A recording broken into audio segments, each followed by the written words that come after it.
ফাগুনৰ এটি সন্ধিয়া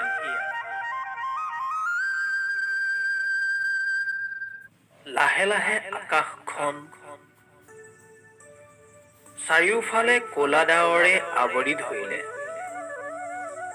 হয়তোবা কিছু সময়ৰ পিছত বৰষুণ আহিব। সেয়েহে ফাগুনীয়ে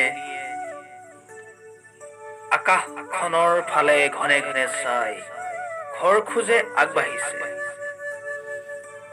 তাইৰ ঘৰখন পাবলৈ আৰু ভালেখিনি বাট। লাহে লাহে বতাহৰ গতিও বাঢ়ি আহিছে।